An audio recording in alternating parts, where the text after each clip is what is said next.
शिव तांडव स्तोत्रम शुरू हुआ और जैसे ही वो शुरू हुआ ये बंदे ने मेरा हाथ छोड़ा और जो नृत्य करने लगा मैं 2 मिनट शॉक हो गया कि भैया इस है तो सच में नेत्रहीन थे। तब शिव तांडव स्तोत्रम चल रहा था, तब तक ये नृत्य किए जा रहा है। अच्छा, दैविकता सुन रही है, ये तो मैं मेरे कमरे में बोल रहा हूँ, ना मेरे माता पिता को इसकी चर्चा। इन्हें किसने बताया? मैं मेरे 4 दीवारी के अंदर कमरे में जो मैं बात कर रहा हूँ, इन्हें किसने बताया? कौन है ये? इन तक संदेश कैसे पहुंचा है? सारे प्रश्न। जी बिल्कुल। लेकिन लोग आजकल कहने लगे हैं नहीं, अब युग परिवर्तन होने वाला है, सतयुग शुरू होने वाला है, क्या कल की भगवान आने वाले, जो आपने शुरू में बोला था। एक एग्जाम्पल के साथ मैं शेयर करना चाहूँगा, जो मैंने एक सत्र में भी बोला था। अब यकीन मानिए, मैं तो बैठ गया था, मैं तो सो गया था, मेरे को ध्यान में भी नहीं था कि चलो मैं ध्यान कर रहा हूँ। मैं तो सो गया था बैठे।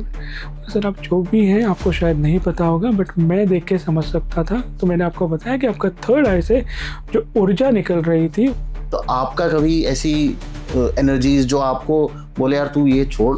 उन्होंने कहा कि मैंने मेरे गुरुजी से जो जंगल में, उनसे बात की। ठीक है, फ़ोन पे बात की होगी भाई उस। तो फिर उन्होंने बोला नहीं, टेलीपैथी से बात की। तो 7 सिद्धियाँ हैं और वो 7 सिद्धि मेरे गुरुजी ने कहा कि आपको दे। तो कैसे कनेक्ट किया जाए सर हायर बीइंग से, हायर लेवल से? जी बहुत सरल है सर, बहुत सरल है। आपको कभी महाअवतार बाबा जी की प्रेजेंस फील हुई जब आप इनके साथ होते हैं? जी। तो आजकल आपने देखा होगा आध्यात्मिक गुरुओं की एक लाइन सी लग गई है। जी। आपको और उन लोगों में क्या फर्क है? देखिए, फर्क की बात नहीं। अब आध्यात्मिक गुरु की जब आप कहते हैं ना,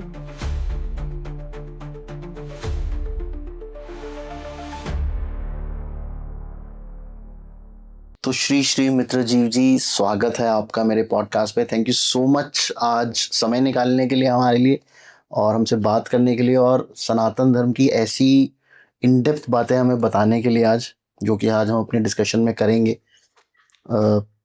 थैंक यू सो मच आने के लिए। तो अगर आपकी आज्ञा हो तो आज शुरू करें हमारा। जी बहुत बहुत धन्यवाद सबसे पहले तो आपका, कि आपने हमें बुलाया और एक मौका कि हम लोगों से आपके पॉडकास्ट के माध्यम से जो सत्य है, जो उनके उन्नति के लिए सहायक होगा, वो हम चर्चा कर सके। तो इसमें मेरा अपना कुछ नहीं है, जो भी है मानवता के लिए है, समर्पित है। तो मेरे जो भी अनुभव आज आपसे बताऊंगा, इसका एक ही उद्देश्य रहेगा कि हर कोई चाहे तो अपने आराध्य, अपने ईश्वर से जुड़ के अपने जीवन में बहुत आगे जा सकते हैं। जी, तो सर मैं आपकी जर्नी से स्टार्ट करते हैं। जैसे अभी हम लोग बात कर रहे थे, आपने अपना नाम, वैसे तो आपको अभी श्री मित्रजीव की आपको उपाधि प्राप्त है, पर आपका शुरुआत कृष्ण नाम से हुआ था। तो वहाँ से कृष्ण से श्री मित्रजीव की जो जर्नी है वो कैसे स्टार्ट हुई, वो आप थोड़ा सा बता सकते हैं? माता पिता से जो नाम मिला, उन्होंने जो प्रेम से, भाव से मुझे दिया, मेरे लिए वो भी आदरणीय है, प्रेममयी है। लेकिन जीवन की जो शुरुआत है, स्कूल्स, कॉलेज, साथ ही साथ भीतर एक प्रश्न चलता था। पहले शुरुआत के दौर में बस ऐसे ही लोगों को देखना, समझना। कभी कभी तो एक ऐसी चीज़ थी कि मेरा मतलब, आज मैं पहली बार इस पॉडकास्ट पे शायद मैं बता रहा हूँ कि रात को ना मैं उठकर बैठ जाता था 12-1 बजे, अचानक ऐसी नींद खुलती थी। बचपन की बात है, 10-12 साल का रहूँगा। और ऐसे देखता था कि अरे ये मेरी माता है, ये मेरे पिता हैं, ये मेरी बहन है। वो रिलेशन को मैं समझना चाहता था। अब मैं जब कह रहा हूँ तो लोग बोल रहे इसमें क्या है, लेकिन पता नहीं वो गहराई में ऐसा लगता था कि ये मेरी माँ है, मतलब क्या, ये मेरे पिताजी है, मतलब क्या। अब ये मतलब का भी ये प्रश्न क्यों मेरे अंदर डीप में जाता था, मैं समझ नहीं पाता था। और मैं बस ऐसे थोड़ी देर तक बैठ के ऐसे देखता रहता था, समझने का प्रयास करता था। फिर धीरे धीरे ऐसा हुआ कि एक प्रश्न बहुत जोर से मेरे मन में, मेरे भीतर चलने लगा कि ये जीवन का कुछ तो उद्देश्य होगा। हम क्यों आए हुए हैं यहाँ पे? जी बिल्कुल, हम क्यों आए हैं। आजकल मैं देखता हूँ कि ये सारी चीज़ों के ऊपर तो बहुत सारी किताबें लिखी हैं, प्रश्न है, लेकिन वो बचपन में किसी ने ऐसे मुझे और तब तो उस समय पे तो दूरदर्शन केवल हुआ करता था, यूट्यूब और मोबाइल तो था भी नहीं उस ज़माने में। लेकिन ये प्रश्न भीतर से आता था। मेरा कॉलेज चल रहा था, फिर कॉलेज में ही एक संस्था के संस्थापक से ऐसे ही भेंट हुई। एक जगह पे वो सोशल प्रोजेक्ट चल रहा था हमारे कॉलेज के पीछे, तो मेरे मित्र ने कहा कि बहुत अच्छी संस्था है, अच्छा सेवा करती है, आप भी जुड़ो अगर सेवा के हिसाब से। तो जो संस्थापक से मैं उनसे मिला, मुझे अच्छा लगा देख कर उनका सेवा भाव। तो मैंने जॉइन किया कि मैं सोशल प्रोजेक्ट आपके साथ करना चाहूँगा। तो सिर्फ़ सोशल प्रोजेक्ट के माध्यम से मैं उनसे जुड़ा ओके। और काफ़ी वर्षों तक चलता रहा। साथ ही साथ मेरे भीतर का जो प्रश्न है, वो बहुत ज़ोर-ज़ोर से आने लगा कि भई जीवन है तो जीवन का उद्देश्य। अब मैं मेरे बुद्धि के हिसाब से, मेरे समझ के हिसाब से कुछ साधनाएँ शुरू कर दी। अच्छा। जो ये जैसे ओम नमः शिवाय तो मुझे एकदम भीतर से ही मंत्र लगा। हुँ। तो कई वर्षों तक मैंने ओम नमः शिवाय मंत्र का जाप किया कि समझे मुझे पता चले क्या है। क्योंकि बाहर क्या ढूँढूँ, कैसे ढूँढूँ, किससे पूछूँ, मम्मी-डैडी से तो ये बात कभी कर भी नहीं सकते। वो बोले कि क्या है ये? अपने ही भीतर ये चर्चा कभी किसी से नहीं की कि ये प्रश्न मुझे बार-बार, बार-बार ले रहा है। क्यों वो कर रहा था? जी, अच्छा। बिल्कुल, बिल्कुल।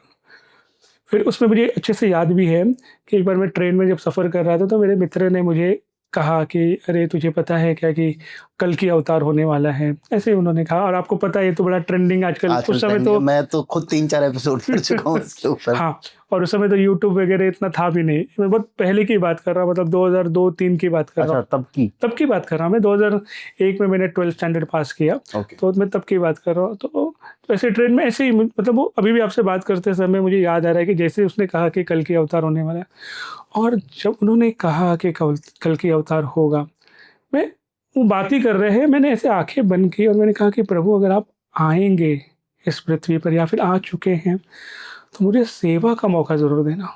ओके। कुछ भी मुझे लेकिन मुझे सेवा देना। ये अंदर से ज़ोर से निकली आवाज़। हुँ। ठीक है, इतना बोला आगे चला और वो प्रश्न, फिर वो संस्था का जुड़ना, सेवा करना, ये एक साथ चल रहे थे। और जैसे मैंने बताया कि खुद से ही जो साधना मुझे लगा हृदय से वो मैं करता गया। फिर गायत्री मंत्र का भी जाप किया जो कि माँ वेदों की माँ मतलब ना वेद माता कहते हैं। मुझे तो ऐसा लगा कि वो है तो वो ज़रूर मुझे एटलीस्ट वो ही हिंट दे देंगी।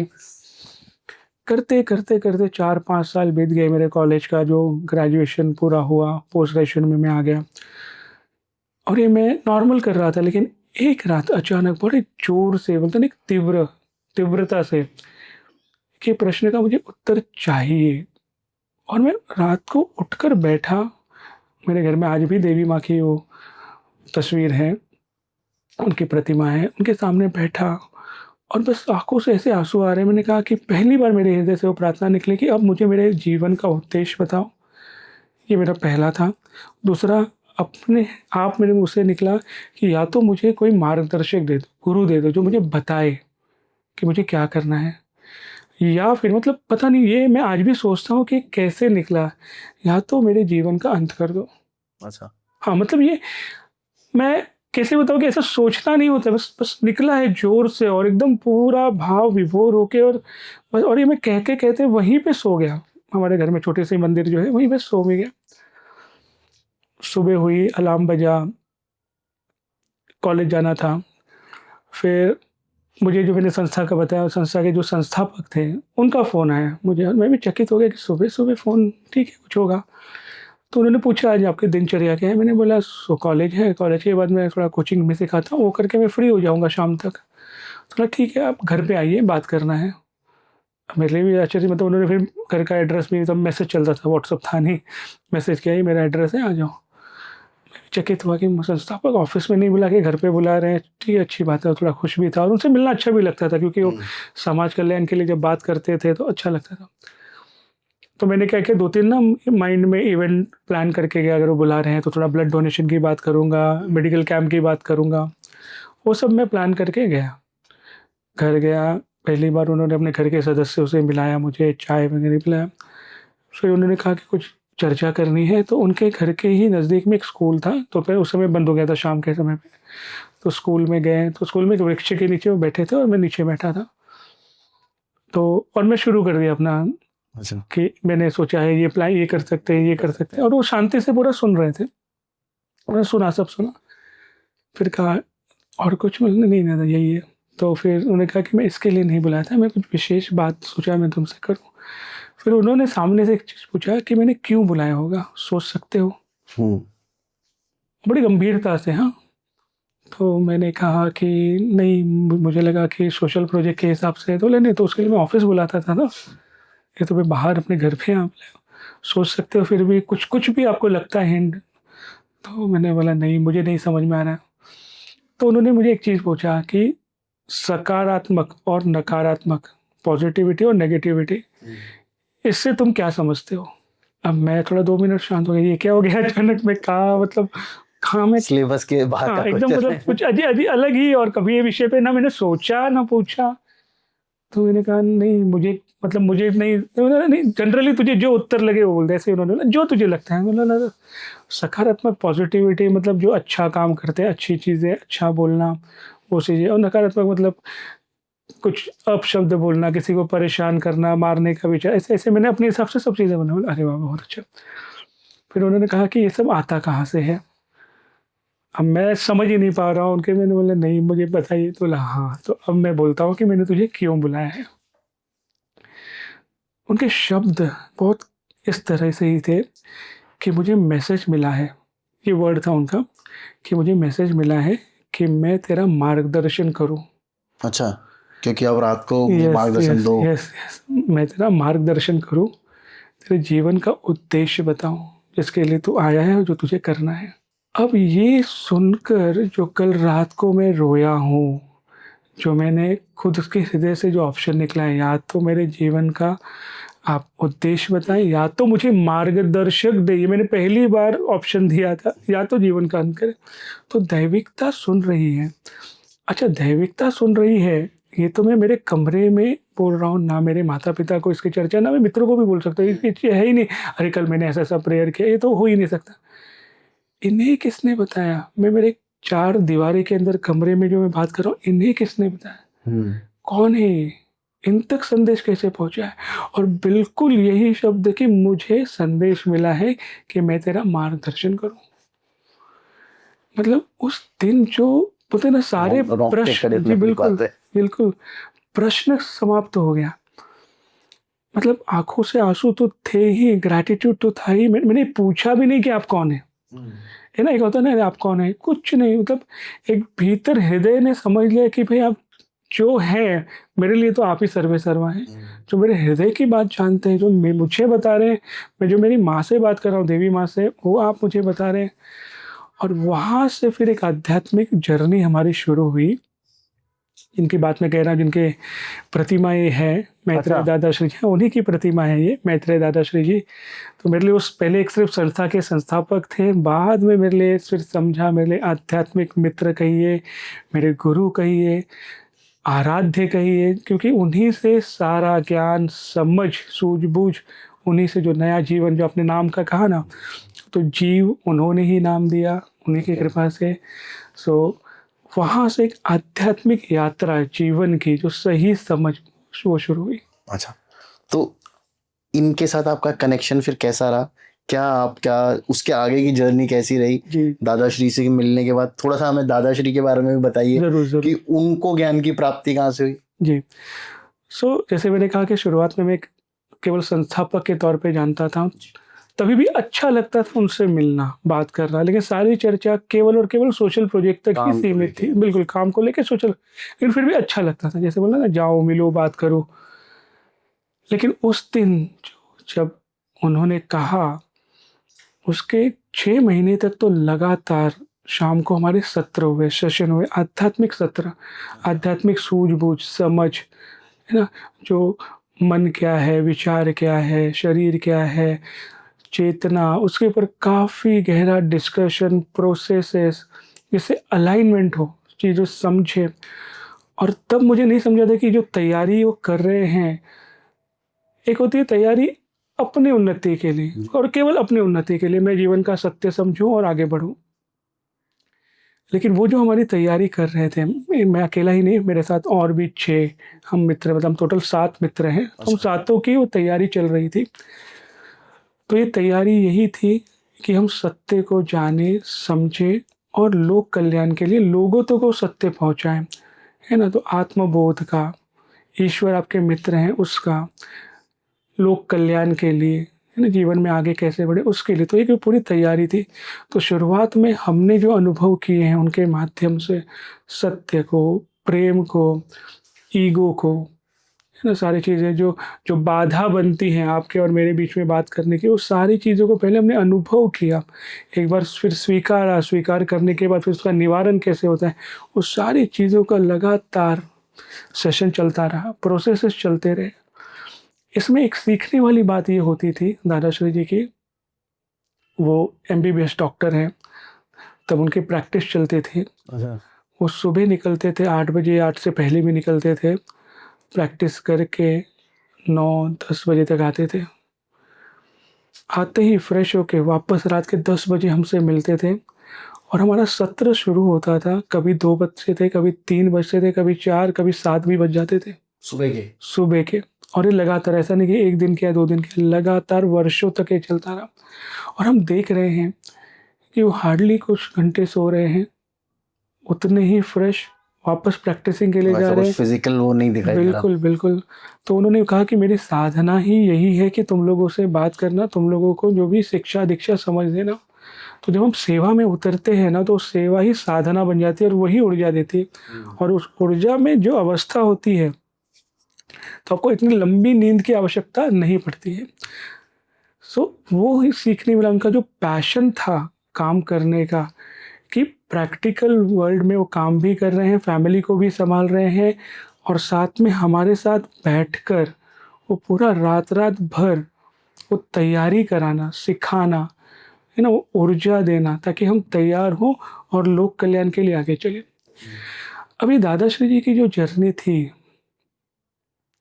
इसमें जैसे शुरुआत में उन्होंने बताया भी था हमें कि उन्होंने एमबीबीएस किया ही इसलिए था ताकि, बोलते हैं ना, डॉक्टर बोले थे नेक्स्ट टू गॉड, सेवा के लिए। तो उन्होंने इसलिए एमबीबीएस किया ताकि सेवा कर सकें मानवता की, लोगों की। तो 2006 में एक ऐसी, 2006 नहीं, उससे पहले एक ऐसी घटना घटी कि हॉस्पिटल में एक केस आया दादाश्री जी के सामने। एक 13-14 साल का लड़का जिसका हाथ फ्रैक्चर हुआ था, और दादाश्री जी बैंडेड लगाने गए थे रात के समय में। तो जब बैंडेड लगा रहे थे, तो उस लड़के के ही बेड के नीचे 2 छोटी बच्चियां सोई थी। तो दादाश्री जी ने पूछा कौन है, तो उन्होंने बोला मेरी बहन है। तो रात को यहाँ पे क्यों, घर पे क्यों नहीं? तो उन्होंने कहा कि मेरे पिताजी को जेल हो गई है, वो जेल में हैं। अच्छा, तो जेल में क्यों है? क्योंकि मेरे पिताजी ने मेरी माताजी को जला के मार दिया। तो बच्चों का जो पेन था बोलते समय की, तो इसलिए उनको जेल हो गई और माँ भी नहीं रही, और कोई इतना सगा संबंधी साथ में नहीं था। और क्योंकि मैं हॉस्पिटल हूँ, तो ये दोनों बच्चे मेरे साथ ही रहते, तो घर में अकेले नहीं रह सकते, इसलिए मेरे साथ यहाँ पर हैं।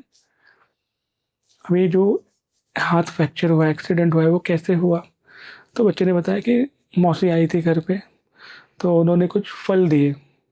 तो मैंने सोचा कि फल खाने से अच्छा मैं थोड़ा उसको जाके बाज़ार में बेचता हूँ, कुछ पैसे मिलेंगे, फिर उससे मैं कुछ छोटा-मोटा और काम शुरू करता हूँ, या और फल खरीद के बेचने का ऐसा कुछ तो करता हूँ। तो इस उद्देश्य से बाज़ार गए, और जाते-जाते उनका एक्सीडेंट हुआ और फिर हॉस्पिटलाइज़। अब जब वो बच्चा ये बता रहा था, और उसी समय उसकी दोनों बहनें भी जाग गई थी, और जिस असहाय भाव से, है ना, जो कोई है नहीं मेरा, वो भाव था बच्चों में और इस लड़के में। दादाश्री जी देख रहे थे जो पेन था माँ के जाने का, जला के मारना, पिताजी नहीं। तो दादा ने सोचा कि ये जो मैं बैंडेड लगा रहा हूँ, इससे इनका ह्यूमन बॉडी जो है ना, उसको मैं हील कर सकता हूँ, यानी मानव का जो शारीरिक कष्ट है एज ए डॉक्टर मैं दूर कर सकता हूँ। लेकिन ये जो मानसिक दुख है ना, इमोशनल जो टर्मोइल है, पेन है, और ये जो असहाय भाव है, एक एज अ डॉक्टर मैं नहीं कर सकता हूँ। इसके लिए मुझे और आगे जाना होगा।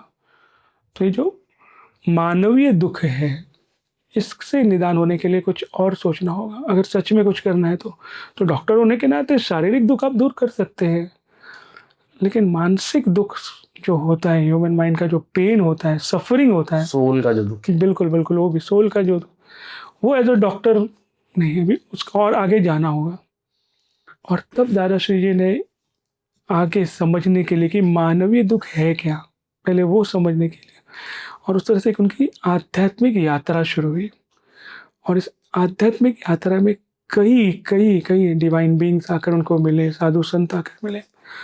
और फिर 2006 में, जो मैं शुरुआत में आपको कहना चाहता था, 2006 में महाअवतार बाबा जी ने साक्षात्कार दिया। दादाश्री जी को और दीक्षा दी उन्हें और कहा कि मेरा चैतन्य यानी मेरा कॉन्शियसनेस प्रेमावतार के रूप में तुम्हारे भीतर है। प्रेमावतार यानी जिनके सानिध्य में, जिनके एसोसिएशन में, जिनके प्रेजेंस में प्रेम का अनुभव होता है। जैसे सूरज है तो सूरज केवल प्रकाश देता है ना, जब सूरज है तो अंधकार नहीं होता है, तो नेचुरली वैसे है जी। तो वैसे ही प्रेमावतार यानी जिनके सानिध्य में, जिनके एसोसिएशन में प्रेम का अनुभव होता है। तो जो मानवीय दुख है, पेन है, उसका निदान, उसका सलूशन वो प्रेम है। तो इसलिए मैत्रेय दादाश्री जी को हम प्रेमावतार मैत्रेय दादाश्री जी कहते हैं, है ना, जो प्रेम के अवतार हैं, जिनके इनके सानिध्य में आपको प्रेम का अनुभव होगा। और ये मैं कह रहा हूँ होगा ऐसा नहीं, लोग अनुभव कर रहे हैं। और ये बात 2006 की है। तो तुरंत जाके ऐसा बोला नहीं, लोगों ने अनुभव किया, करते करते आज हम आपको बता रहे हैं जी। है ना, कि लोग अनुभव कर रहे हैं, लिख रहे हैं, कह रहे हैं, मान रहे हैं, और देश में नहीं विदेशों में भी। तो लोग एक्सपीरियंस कर रहे हैं कि कोई इतना, कि सानिध्य में किसी के इतना प्रेम का अनुभव कैसे होता है। तो कैसे होता है तो आप करिए, है ना। सूरज इतना प्रकाश कैसे देता है उसका उत्तर नहीं है, तो वैसे वो कितना प्रेम कैसे दे रहे हैं आप अनुभव कीजिए। तो वो समय जो 2006 और फिर वहाँ से एक जो यात्रा शुरू हुई पूरी तरह से फुल प्लेज, किस तरह से हम इस संदेश लोगों तक ले जाएं कि जो दुख का मूल कारण है वो प्रेम का अभाव है ना। तो एक बार प्रेम को अनुभव कर लिया ना ह्यूमन माइंड ने, तो जो आपने बोला ना सोल का भी जो पेन है, दुख है, तो प्रेम को अनुभव करते तो सब सलूशन दिख जाता है। और ये अनुभव की बात है। और ये कैसे होता है, तो जैसे सूरज के सामने कैसे प्रकाश होता है, वैसे आप उनके सामने आए और अनुभव करें। और ये उनकी जो प्रतिमा है, लोग इनसे भी जब बात करते हैं ना तो अनुभव करते हैं। और ये इसके इतने बुक्स हैं, इसके बहुत सारे वीडियोस हैं कि लोग खुद से अपने एक्सपीरियंसेस लिख रहे हैं। ओके। तो आपको कभी महाअवतार बाबा जी की प्रेजेंस फील हुई जब आप इनके साथ होते हैं? जी जी। तो ये कैसा है ना कि एक गुरु शिष्य परंपरा है। क्योंकि मैं बिफोर क्योंकि महाअवतार बाबा जी ना ऐसे एक रहस्य हैं जिसको बहुत सारे लोग सुलझाना चाहते हैं, और अगर किसी को उनके दर्शन हो जाते हैं तो वो तो मतलब अपने आप में डिवाइन बीइंग हो जाता है। कृपा है, सच में कहूँ तो बहुत से लोगों को शायद दर्शन हुए भी होंगे, लेकिन पता नहीं चला होगा कि ये बाबा जी थे। अब जो मैं कह भी रहा हूँ बाबा जी, तो नाम लेते समय भी वो रिस्पेक्ट, वो प्रेम, वो भाव, क्योंकि उनका नाम लेना ही अपने आप में कृपा है कि नाम मुख से आ रहा है। तो जैसे गुरु शिष्य परंपरा है, तो अपने भोले बाबा है ना, शिव शंकर जी, उनके शिष्य अगस्त्य मुनि जी, अगस्त्य मुनि जी के शिष्य महाअवतार बाबा जी, और महाअवतार बाबा जी के शिष्य दादाश्री जी। ये पूरी गुरु शिष्य परंपरा है हमारी। दादाश्री जी अगर हम कहें तो भिन्न नहीं है बाबा जी से। अच्छा। तो मैं बाबा जी को देखूं या दादाश्री जी को देखूं, एक ही है, वो भिन्नता है ही नहीं, है ना। जैसे एक सिक्के के दो कॉइन्स हम कह सकते हैं, वैसे ही है। तो मैं उनसे बात कर रहा हूँ तो कृपा है कि मैं उन्हीं से बात कर रहा हूँ।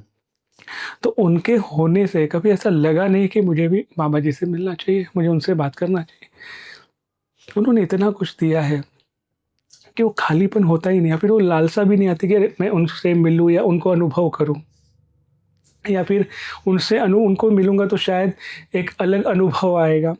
इतना कुछ भर के मिल चुका है अनुभव कि लगता ही नहीं कि शायद उनसे मिलूँगा तो कुछ और, या फिर उनसे नहीं मिला हूँ ऐसा भी नहीं लगता है कि अरे मैं बाबा जी से मिला नहीं हूँ। क्या, मैं तो मिला हूँ, मैं इनके माध्यम से मिल चुका हूँ, कृपा बरसी है वो।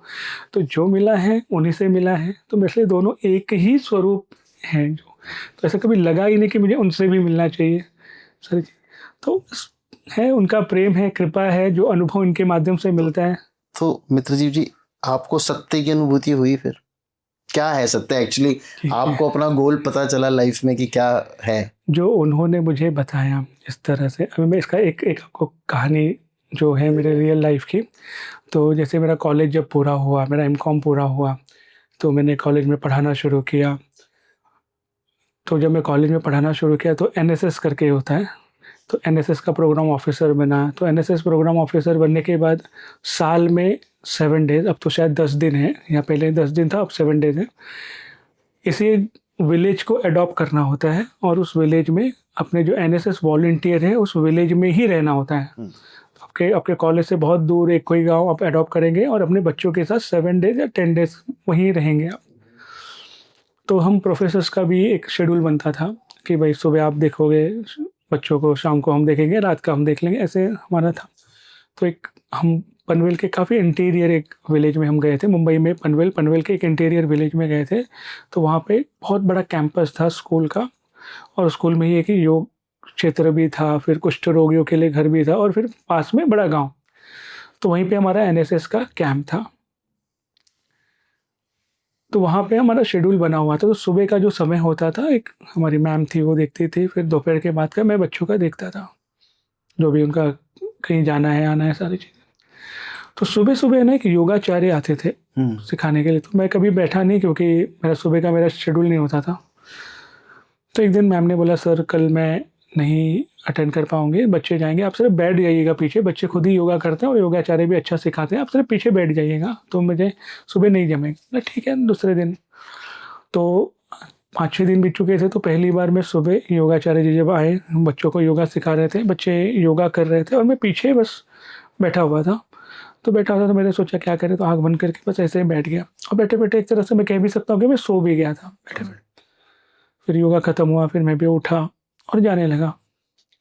तो योगाचार्य जी बड़ी दाढ़ी थोड़ा थे, लगता है 50 के आस-पास होंगे। तो वो मुझे आवाज़ देके बुलाने लगे, अरे सर, सर, सर, सर रुकिए, रुकिए। तो मैं भी रुका।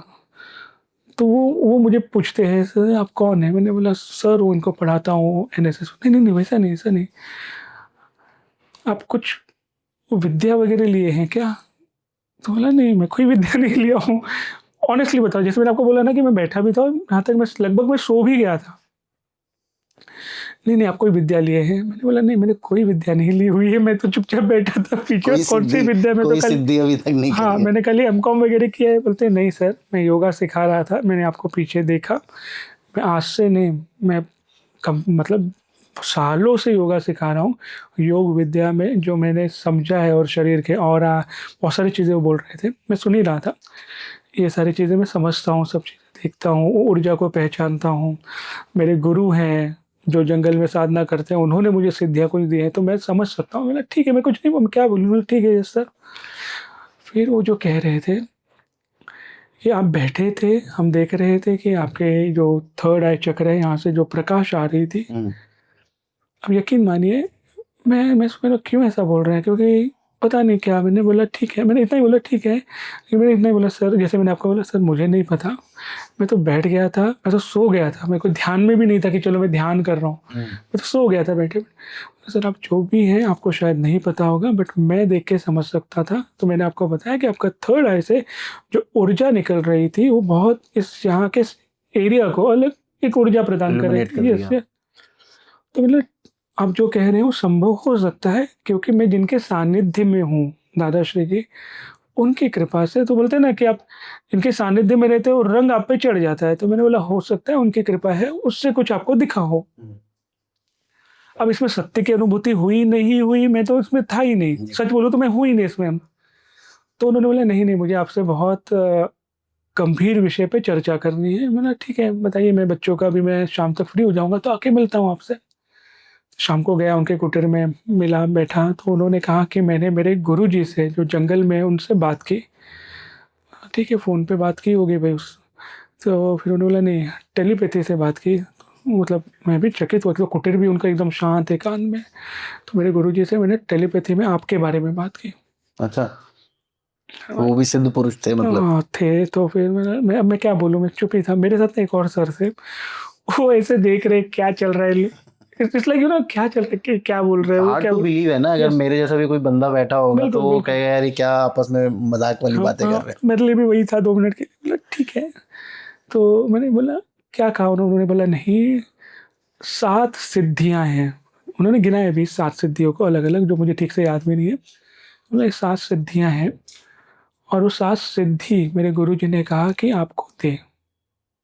अच्छा। आपको, हाँ, आपको दें क्योंकि आप वो धारण करने योग्य हो।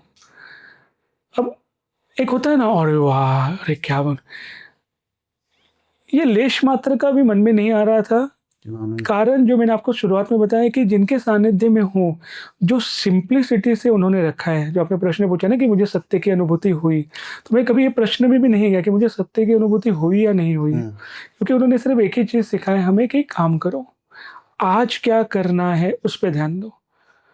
आज मैं अभी जैसे आपसे बात कर रहा हूँ, उसको भी कितने अच्छे से मैं रखूँ, वो उन्होंने हमें सिखाया।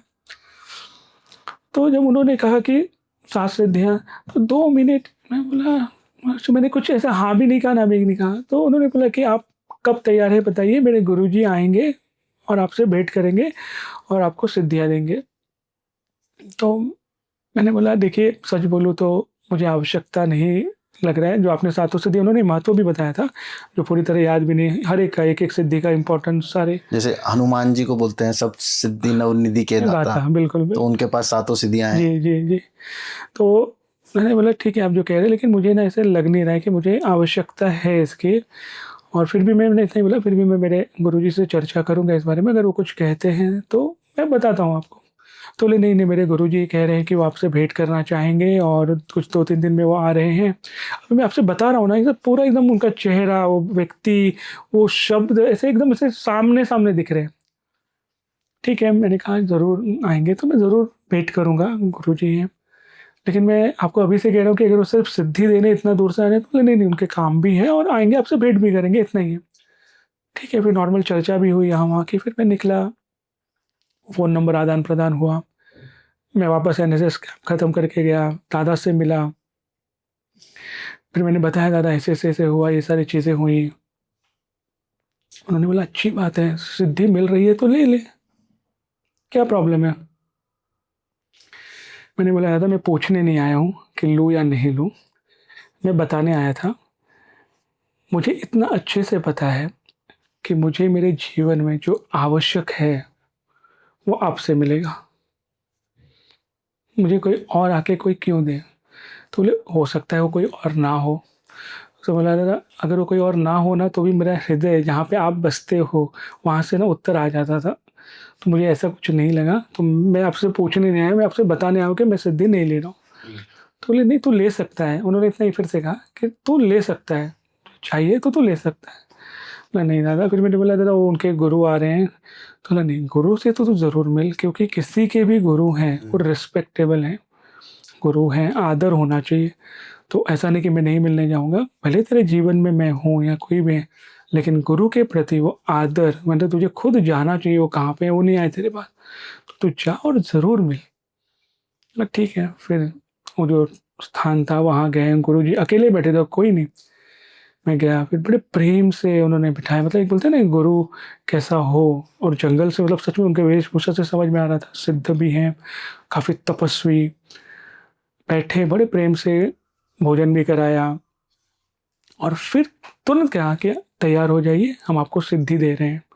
अब मैंने कहा भाई मतलब मैं 2 मिनट सोचता भी रहा कि क्या इतना सरल है? क्या इतना ईज़ी है कि मतलब ऐसा हाँ, कुछ ऐसा आपने बोला और मैंने टॉफ़ी ले या लिया। लॉलीपॉप, चॉकलेट है कि दे दी? Yes, yes. तो उन्होंने फिर कहा कि आप सोच रहे होंगे, आपको कुछ नहीं करना, आपको सिर्फ़ बैठना है आँखें बंद करके, मैं आपके अंदर वो सारी चीज़ें प्रदान कर दूँगा, आपको सिर्फ़ हाँ कहना है। मैंने बोला कि देखिए, ये आपकी होते हैं ना कि बड़प्पन है या अच्छाई है कि आप मुझे देना चाहते हैं, और ये मेरे दादाश्री जी की कृपा है कि मैं आपके हिसाब से मैं वो सिद्धियों को लेने के लिए सही हूँ। हाँ, लेकिन मेरा एक प्रश्न है आपसे, मैंने इनको ही बोला कि अगर आपकी आज्ञा हो तो मैं एक प्रश्न पूछना चाहता हूँ कि सिद्धि जो आप मुझे देंगे, इससे मैं क्या करूँगा? मतलब इससे मुझे क्या प्राप्ति होगी? तो उन्होंने कहा कि इससे आप सेवा कर सकते हो अच्छे से। मैंने बोला बहुत सुंदर, अगर मैं सेवा करूँगा तो मुझे और क्या मिलेगा? तो फिर उन्होंने कहा कि सेवा आप करोगे तो आपका उस जीवन के उद्देश्य की पूर्ति की तरफ आप आगे बढ़ोगे, मतलब उसके आगे और क्या मिलेगा? तो बोला भक्ति मिलेगा। तो फिर मैंने पूछा कि उसके आगे क्या मिलेगा मुझे? तो उन्होंने बोला बस वही है अंतिम, ऐसे ही कहा उन्होंने, यही अंतिम है। तो मैंने कहा कि भक्ति के भी आगे कुछ है जो मैंने सीखा है। भक्ति के आगे मैं जो सीख रहा हूँ मेरे मैत्रेय के सानिध्य में, वो है प्रेम। प्रेम सर्वोच्च है, वो मैं सीख रहा हूँ मेरे दादाश्री जी के सानिध्य में। और वही प्रेम को मैं उनके सानिध्य में सीख रहा हूँ, अनुभव कर रहा हूँ। तो जो भक्ति जो अंतिम है, अच्छा उन्होंने क्या कहा, जैसे बोला ना भक्ति, तो उन्होंने कहा कि मेरे गुरु ने भी मुझे यही सिखाया है, जो आज आपने मुझे याद दिलाया, कि प्रेम अंतिम सीमा है, प्रेम प्रेम के से ऊपर परे कुछ कुछ नहीं नहीं है। है। चाहे आप मीरा कृष्ण का ले लो, वो तो जी, भक्ति से भी ऊपर प्रेम में प्रेम थी। में बिल्कुल। तो वो गुरुजी ने जब कहा ना कि मेरे गुरु ने भी मुझे यही सिखाया था कि प्रेम अंतिम है, तो मैंने कहा बस वही तो, भक्ति जो आप अंतिम कह रहे हैं उसके ऊपर प्रेम है। तो उस प्रेम को जो अंतिम है, जिसको मैं दादाश्री जी के सानिध्य में अनुभव कर रहा हूँ, सीख रहा हूँ, समझ रहा हूँ, उसको छोड़कर आप मुझे कह रहे हैं कि मैं और नीचे आके सिद्धि ले लूँ, कैसे हो सकता है? इतने वो प्रसन्न हुए, इतने प्रसन्न हुए। उन्होंने कहा कि आपके गुरु को मैं देखना चाहूँगा। तो उन्होंने देखा दादाश्री जी को और कहा कि भाई मैं आपका भले ऑरा स्कैन कर सका, लेकिन इनको तो मैं पकड़ ही नहीं पा रहा हूँ। उनके तो मैं था ही नहीं कि मैं इनको समझूँ कि ये क्या है। तब उन्होंने कहा कि नहीं, अब जिनके सानिध्य में आपको ना कुछ करने की जरूरत नहीं है। सिद्धि की ज़रूरत है, ना किसी की ज़रूरत है, बस उनके सानिध्य में ही आप सब कुछ कर रहे हो। और तो मेरे लिए एक अच्छी सीख हुई। फिर मैं गया वापस दादाश्री जी के पास, मैंने बताया था मैंने ये सीखा उनके साथ, ये चीज़ें हुई मेरे साथ। फिर उन्होंने बोला, अरे सिद्धि लिया कि नहीं? मैंने बोला, दादा आप क्यों मेरा प्रयास कर रहे हैं? ना मुझे चाहिए था, ना मेरे अंदर से कहीं ऐसा आया कि क्योंकि मैं हूँ आपके साथ। जैसे बोलते हैं ना कि किसी को आपने एकदम भरपेट खिला दिया हो और उसके सामने फिर कितना भी अच्छा व्यंजन रखो, नहीं खाएगा। नहीं खाएगा। बोला था आप में ही परिपूर्ण हो चुका हूँ, मुझे लेने की इच्छा लेश मात्र की अपने आप नहीं हुई। ऐसा नहीं कि हो रही है और मैं नकार रहा हूँ, कृपा ऐसे कि नहीं ही हो रही है। तो जैसे आपने पूछा मुझे प्रश्न कि मैंने सत्य को अनुभव किया कि नहीं किया, इस प्रश्न का उत्तर मैं क्या दूँ मुझे नहीं पता। लेकिन मैं उनके सानिध्य में आज आपके सामने बैठ कर अब जो बात भी कर रहा हूँ मेरे लिए साधना है ना? और आपके माध्यम से भी जो मैं बात भी कह रहा हूँ लोगों को, यही उद्देश्य कह रहा हूँ कि जीवन में एक अच्छा सानिध्य, एक अच्छा एसोसिएशन बनाएं, जो आपको परिपूर्णता की ओर ले जाए, जो सारे प्रश्नों के उत्तर दिलाए। आपको तो मिल गए अपने प्रश्नों के उत्तर। मिल ही रहा है, मिल गया, मतलब हर रोज नई सीख है, नहीं सीख। हर रोज नई सीख है। सीखना बंद कर देंगे ना, तब फिर खेल समझ। तो सर मुझे एक चीज़ बताइए, जैसे आजकल का जो ट्रेंड चल रहा है, मैं आजकल की बात करता हूँ। आप तो मतलब स्पिरिचुअलिटी या अध्यात्म में बहुत आगे निकल चुके हैं, पर आजकल लोग जो अध्यात्म से जुड़ने का जो तरीका ढूंढ रहे हैं, उसके बारे में आप कुछ बोलोगे कि वो कितना सही है और कितना गलत है, और आपके हिसाब से किस तरीके से हमको एक स्पिरिचुअल वे पे चलना चाहिए? जी, आध्यात्म को समझना बहुत ज़रूरी है। लोग आध्यात्म का अर्थ क्या निकालते हैं, वो समझ में आया अच्छे से। मैं जो सीख रहा हूँ, जो दादाश्री जी हमें सिखाते हैं, आध्यात्म है ना, स्पिरिचुअलिटी बहुत सिंपल है, सरल है, सहज है। तो जैसे अगर हम शब्द का मतलब निकालें, आध्यात्म है ना, स्वयं का ही अध्ययन करना, स्वयं को जानना। किताबों को पढ़ने से अच्छा आप स्वयं को पढ़ लो, स्वयं से मित्रता कर लो, स्वयं को जान लो। और इस रास्ते में अगर कोई ऐसा मिलता है जो आपको सहायता करे कि आपके भीतर आध्यात्मिक गुणों का विकास हो। अभी आध्यात्मिक गुण मतलब क्या है, जो दादाश्री जी ने हमें सिखाया है कि वो गुण जो प्रेम की, शांति की वृद्धि करे आपके भीतर। यानी कोई भी कार्य आप करो तो आपको लगे, प्रेम लगे, शांति लगे, है ना, दृढ़ता आए चीज़ें करने में, आपको अच्छा लगे, मन से अच्छा लगे, वो आध्यात्मिक गुण। अब इसको लोग कहाँ-कहाँ, क्या-क्या कनेक्ट करते हैं भाई, घंटों का मेडिटेशन हो गया, ध्यान हो गया, ये देख लिया, वो देख लिया, ये लाइट देख लिया, वो लाइट देख लिया, और अनुभव भी जो मैं सीख भी रहा हूँ, ये सच्चा अनुभव वो जिसके बाद किसी और अनुभव की आवश्यकता ही ना हो।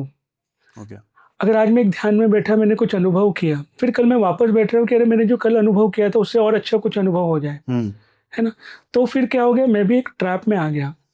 तो आध्यात्मिकता ये सब नहीं है। आध्यात्मिकता आपको बहुत सिंपल बनाती है, आपको पहले अपने आप से जोड़ती है, सत्य से जोड़ती है। आप कैसे हो उसका अनुभव देती है। फिर आप बेहतर कैसे बन सकते हो, अपना बेस्ट वर्ज़न कैसे बन सकते हो, उससे आपको जोड़ती है। तो बहुत सिंपल है, स्पिरिचुअलिटी बहुत सिंपल है, स्वयं को जानना ही आध्यात्मिकता है। अध्यात्म और धर्म का कुछ कनेक्शन है? देखिए, अभी धर्म क्या है वो समझना पड़ेगा। जैसे इसके ऊपर दादाश्री जी सिखाते हैं कि एक होता है सत्य। सत्य मतलब क्या? जो आपको लगता है हृदय से कि ये सत्य है, ये करना चाहिए, इसमें मॉरल वैल्यूज़ आ सकते हैं, है ना?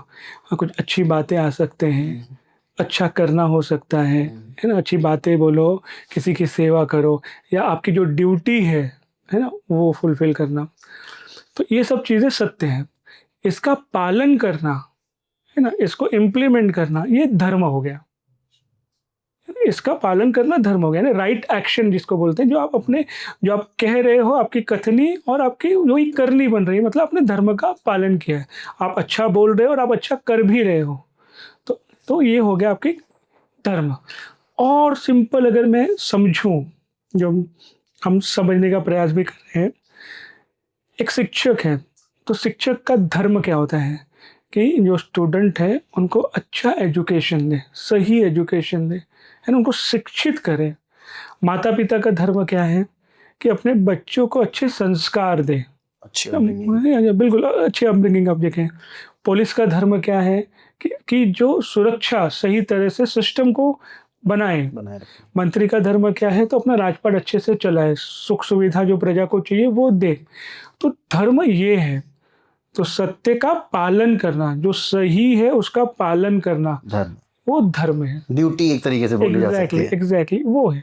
पर लेकिन लोग आजकल धर्म का मतलब कुछ और ही निकाल के और कुछ और ही करने लग जाते हैं। और वही फिर हमारा काम ना डबल हो जाता है कि उसको करेक्ट करो, जी। करेक्ट करने के बाद उसको आचरण में कैसे लाए, उसके ऊपर काम करो। तो कैसे कनेक्ट किया जाए सर हायर बीइंग से, जी। हायर लेवल से? जी, बहुत सरल है सर, बहुत सरल बहुत है। सरल है। मैं जो सीख रहा लोगों की हूँ, मैं अपने अनुभव से कह रहा हूँ। सदियों से लोग लगे हुए हैं इसी सरलता को सीखने में।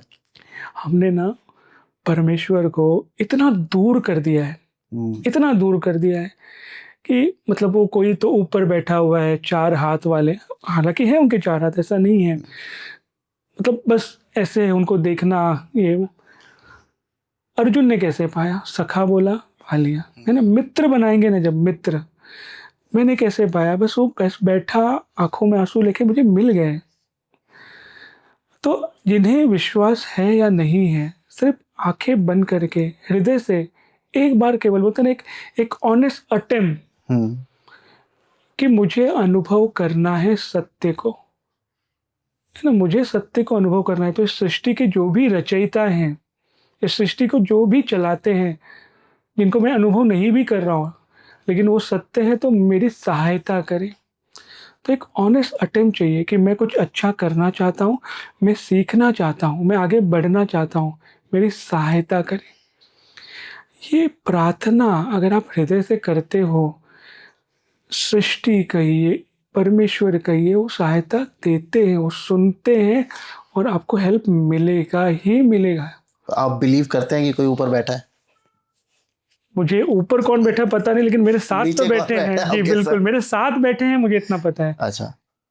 मैं इसका एक ना बड़ा सुंदर एक इंसिडेंट बताता हूँ। दादाश्री जी के साथ मैं यूरोप गया हुआ था और अन्य मित्र हाँ, भी थे। मुझे ये भी बताइएगा क्योंकि ऐसे लोगों के साथ जब आप रहते हैं ना तो आपको बहुत सारे ऐसे डिवाइन एक्सपीरियंसेस होते हैं जो हम लोग आजकल की दुनिया के रूल्स के हिसाब से ना उसको एक्सप्लेन नहीं कर सकते। जी। कभी ऐसे कुछ एक्सपीरियंसेस आपके मैं साथ आपको हुए हैं? बताऊँगा, मुझे याद दिलाना, वाराणसी का एक इंसिडेंस मैं आपको बताऊँगा। तो अभी मैं जो बता रहा था आपको, तो दादाश्री जी के साथ यूरोप गया हुआ था कुछ प्रोग्राम के लिए और अन्य मित्र भी थे। ये मैं मेरे हर एक सत्र में ज़रूर बताता हूँ क्योंकि इसका अर्थ इतना डीप है ना। तो हम कैसा था कि काँच की बीच में दीवार थी और उस साइड मेरे कुछ अन्य मित्र बैठ के कुछ काम कर रहे थे और इस साइड मैं बैठा था, दादाश्री जी बैठे थे और दादाश्री जी भी कुछ कर रहे थे और मैं कुछ बात कर रहा था उनसे। और काँच की जो दीवार थी उसके उस साइड मेरे एक मित्र में से एक मित्र कुछ ढूँढ रहे थे। मतलब परेशान होके ढूँढ रहे हैं कुछ और मैं यहाँ से बैठ के उनको देख रहा हूँ काँच की दीवार के इस साइड से और मुझे समझा कि वो जो ढूँढ रहे हैं वो वहाँ दूसरी, वो ढूँढ यहाँ रहे हैं लेकिन रखा वहाँ है। अब मैं यहाँ से चिल्ला रहा हूँ नाम लेके कि भाई यहाँ देख, ऐसे ऐसे ऐसे हाथ करना ना, यहाँ देख, यहाँ देख, वहाँ पे है। हाथ दिखाए जा रहा हूँ कि भाई देख ले एक बार, मुझे पता है कि इसका सॉल्यूशन कहाँ है, जो तू ढूँढ रहा है वो यहाँ रखा है। अब वो मेरे मित्र इतना लगे हुए हैं वो ढूँढने में कि ना मेरी तरफ देख रहे हो, बस परेशान होके ढूँढ ही रहे हैं। हालाँकि मैं उठ के भी जा सकता था, लेकिन मैंने बोला देखता हूँ यहाँ से अगर देख लिया तो अच्छा ही है। अब मैं बुलाए जा रहा हूँ नाम लेके ऐसे-ऐसे, यहाँ देख वहाँ है, यहाँ देख वहाँ है। कम से कम 2-3 मिनट तक चलता रहा। अब दादाश्री जी साथ में ही बैठे थे, तो ऐसे बोलते हैं ना, थोड़ा मुस्कुराए, हँसे और कहते हैं कि तुझे पता है तू क्या कर रहा है? बोला तो ना मैं हेल्प करने की कोशिश कर रहा हूँ, एक बार तो देख ले, वो जो ढूँढ रहा है मुझे पता है वहाँ रखा हुआ है, उसने मुझे बोला भी था, तो मुझे तो बोले हाँ, लेकिन जो तू ऐसा जो बोल रहा है ना ऐसे-ऐसे यहाँ देख, ये जो अवस्था है, ये अवस्था ना ईश्वर की भी है। अच्छा, वो हाथ हिला रहे हैं लेकिन हम देख नहीं रहे। तो आपके मंदिर में या फिर आपके घर में या आपके साथ में जो ईश्वर बैठे हैं ना, उनकी भी अवस्था यही है कि जो तू परेशान है, जो तू ढूँढ रहा है ना, वो तुझे ऐसे हाथ दिखा रहे हैं कि एक बार मुझे देख ले, मैं तुझे बताता हूँ समाधान कहाँ है। तो एक बार जो मैंने कहा ना कि एक बस हृदय से प्रार्थना कर ले, देख ले, उत्तर मिलेगा। दूसरा, इस राह में चलते-चलते कुछ ऐसे अनुभव भी होते हैं कि उस समय तो ऐसे एकदम लगता है कि हाँ, लेकिन बाद में जब बैठे ना तो माइंड सोचता है कि अरे हुआ क्या? जिनको आप चमत्कार बोल सकते हो, बिल्कुल, बिल्कुल आजकल चमत्कार को यस, नमस्कार है। Yes, yes. मैं वाराणसी गया हुआ था सपरिवार। मेरा ससुराल वाराणसी ही है।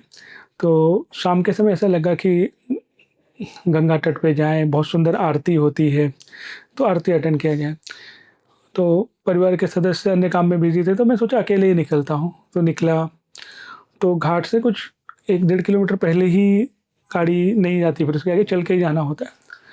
तो गाड़ी रुकी, चल के जाने लगा, तो आरती ऑलमोस्ट चालू होने वाली थी शाम की, गंगा माँ की।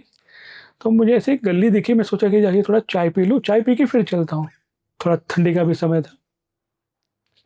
तो चाय पीने गया, चाय पी रहा था, तो मेरे सामने ही एक व्यक्ति ऐसे नल से पानी भर रहा था। मैं चाय पी के उस व्यक्ति को ऐसे ही देख रहा था। चाय पिया, पैसे दिए और मैंने बोला कि बस ऐसे ही बोलते हैं ना कि थैंक यू भैया। और वो बंदा जो पानी भर रहा था उसने कैप लगाया, उसने मुझे पूछा कि अरे आप आरती में जा रहे हैं क्या? तो बोला हाँ। तो बोला अरे भैया मुझे भी ले चलो ना।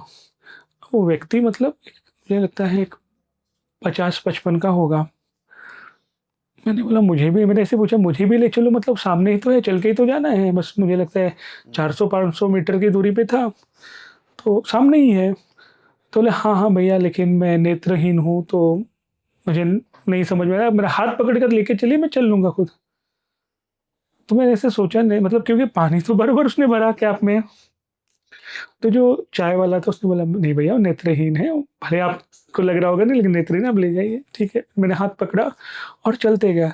तो व्यक्ति जब चल रहा था तो कुछ लोगों के, क्योंकि भीड़ भी थी, धक्के लग रहे हैं, तो मैं सोचा सच में है या नहीं है, मतलब बच रहा है बरोबर, ठीक है। फिर जब सीढ़ी उतरनी होती है, जब हम पहुँचते हैं ना गंगा घाट पे, तो सीढ़ी उतरनी होती है, तो थोड़ा-सा वो डिसबैलेंस हुआ, तब मैं समझा अरे नहीं, नहीं ये तो सच में नेत्रहीन है। ठीक है, ठीक से पकड़ा, बोला भैया अभी सीढ़ी हुआ? बोला नहीं, नहीं मुझे पता है, मैं तो 10 वर्षों से आ रहा हूँ।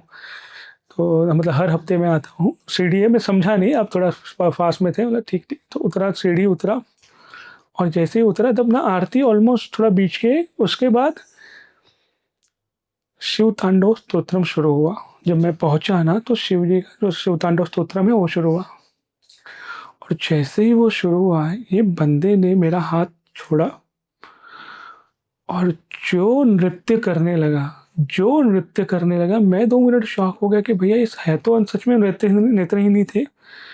और जो भीड़ थी, वो भीड़ पूरा ऐसे घेर के खड़ी हो गई और देखने लगी कि भई, और वो जो उसके हाथ में जो झोला था, जो भी था, फेंक के ऐसा नृत्य करने लगा। जब तक शिव तांडव स्तोत्रम चल रहा था, तब तक ये नृत्य किए जा रहा है।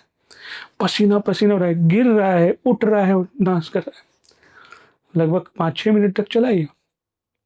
मैं भी देख रहा हूँ, फिर लोग भी बोले भैया कौन है ये? मैं बोला मुझे भी नहीं पता, नहीं आप ही तो लाए। मैं बोला मैं नहीं लाया, साथ में आए। मैंने उठाया पसीना-पसीना और वो मेरा ऐसे हाथ बोलते ना जोर से पकड़ के और रोने लगा। भई क्या हो गया? बोलता है भैया कौन हो आप? मैंने बोला क्यों, क्या हुआ आपको? बोलता है मैं 10 वर्षों से आ रहा हूँ। आज मैंने जो अनुभव किया आज तक कभी नहीं किया है। नाच तो मुझे आता ही नहीं है। ये शिव तांडव स्तोत्रम गंगा माँ की आरती में बीच में पहले भी हुआ है, आरती भी हुई है। लेकिन जो ऊर्जा मेरे भीतर मैं अनुभव कर रहा हूँ और जिस ऊर्जा से जो नृत्य मैंने किया है आज तक अनुभव नहीं किया, वो जिस तरह से ज़ोर से हाथ आप कौन हैं आप बताइए? अब यकीन मानिए मैं क्या बताऊँ, मैं जैसे आप हो वैसे मैं हूँ, कुछ अलग नहीं हूँ। हाँ, ये है कि दादाश्री जी की जो प्रतिमा है मेरे साथ हमेशा रहती है, जो ऊर्जा है उन्हीं से मिलती है। तब मैंने उनको कहा कि देखिए मैं कुछ नहीं हूँ, लेकिन मैं जिनसे कनेक्टेड हूँ उनकी कृपा ज़रूर। बोलते नहीं, जिस तरह से मैं अनुभव कर रहा हूँ आज, तो उन्होंने बताया कि मैं बचपन से नेत्रहीन नहीं हूँ। अच्छा। हाँ, तो कुछ उनको श्राप मिला था, इसके कारण उनकी आँखें चली गई थी। मैं बोला श्राप से भी आते? बोलते हैं हाँ। तो मुझे एक ही बताया गया कि यहाँ पे आओ सफल होगा तुम्हारा। ये मत पूछो कब तक आना है, आते जाओ। लेकिन आज जो मैंने अनुभव किया है, आज तक कभी अनुभव नहीं किया। जो ऊर्जा, जो शक्ति और जो मैंने नृत्य किया आज तक नहीं समझा। तो रोए जा रहा था, रोए जा रहा था। फिर आके गया गंगा घाट की तरफ, मैं वहीं बैठा। फिर मैंने सोचा मैं उसका अगर स्नान हो गया होगा तो जाके मिलूँ, लेकिन मुझे वापस दिखा नहीं, शायद भीड़ में कहीं हो गया। हाँ, मुझे मिला तो नहीं वापस। तो ये अनुभव जो मैं आज भी सबसे, क्योंकि आप जिनके एसोसिएशन में हो ना वो देते हैं। मेरी अपना तो कोई ऊर्जा नहीं, कोई वो चीज़ नहीं, बस उनके माध्यम से जो चीज़ें मिलती हैं और ये तभी मिलेंगी। जैसे मैं अगर चाहूँ कि मैं ऊर्जा दूँ इसको, ऊर्जा दूँ इसको, नहीं है पॉसिबल। उनकी इच्छा होगी कि नहीं इसे देना है तो मुझे माध्यम बनाएँगे। तो वो बस एक भाव रहे और वो अंदर से वो क्लैरिटी रहे कि भाई मैं अपने आप में कुछ नहीं हूँ, जो है उन्हीं के माध्यम से। तो जी मुझे एक चीज़ और बताइएगा, जैसे आप तो जिस चीज़ की बात कर रहे हो बहुत पॉजिटिव ऊर्जा है और आप हमेशा से पॉजिटिव, पर लेकिन कलयुग चल रहा है और इसमें आई थिंक नेगेटिव एनर्जी ज़्यादा पावर में है रादर देन पॉजिटिव एनर्जी, जी बिल्कुल। और ज़्यादा खींचती भी है। अगर आपको कोई अच्छी आदत डालनी है, अगर आपको सुबह 5 बजे उठना है की आदत डालनी है तो बहुत मुश्किल है, लेकिन रात को 2 बजे सोने वाली आदत बहुत आराम से लग जाती है। तो बुराई हमें ज़्यादा अट्रैक्ट करती है। तो आपका कभी ऐसी एनर्जीज जो आपको बोले यार तू ये छोड़, मेरे साथ चल, मैं तुझे असली रंगीनियां दिखाती हूँ? एक सच कहूँ ना, ये कब संभव है पता है? जैसे नेगेटिव एनर्जी होती है, लोग इम्पैक्ट होते हैं, लेकिन ये संभव कब है? जब आप उनको जगह दोगे, है ना? अब ये पूरा वातावरण ही पूरा भरा हुआ है तो पॉजिटिव, तो फिर नकारात्मक घुसने का बाहर से ज़रूर दरवाज़ा खटखटा सकती है। अब दरवाज़ा खटखटा जाए, मैं दरवाज़ा खोल भी सकता हूँ, लेकिन मेरी अनुमति के बिना नहीं आ सकती है वो। सो नहीं, मैं आपके पॉइंट ऑफ व्यू से नहीं मैं पूछ रहा, मेरे पॉइंट ऑफ व्यू से ही बताता हूँ। जनरल इंसान के पॉइंट ऑफ व्यू से पूछ रहा हूँ। जी, जी। सो आपके पास है ना एक ऑप्शन हमेशा होता है, जैसे मैंने बोला ना कि आप अपने हार्ट को फ़ॉलो करेंगे ना, तो आपको समझ में भी आता है कि भई ये पॉज़िटिव है, ये नेगेटिव है। चुनाव आपको करना होता है कि आप किसे पकड़ के रखते हैं। और ये मेरा छोड़ दीजिए, एक चोर भी जब चोरी करने जाता है ना, तो उसका हृदय उसको बताता है, गलत है। भैया गलत है। अब वो नहीं स्वीकार करता अलग बात है। तो ऐसे ऊर्जा का भी आदान-प्रदान जो आप कह रहे हैं ना, बहुत लुभावने होते हैं जो आप कह रहे हैं। जैसे जैसे गाँव में हम जो सामाजिक कार्य करते हैं, तो यूथ के लिए हम बहुत सारा चीज़ें करने का कोशिश करते हैं। तो एक गाँव में भी हमने आग्रह किया था कि यहाँ पे यूथ के लिए एक चर्चा रखते हैं कि उनके ग्रोथ के लिए क्या करना है, सारी चीज़ें। और फिर कुछ अच्छा-सा चीज़ उनके लिए स्पोर्ट्स रखते हैं, तो उनके रुचि का हो, उनके लिए स्किल का कुछ काम करते हैं।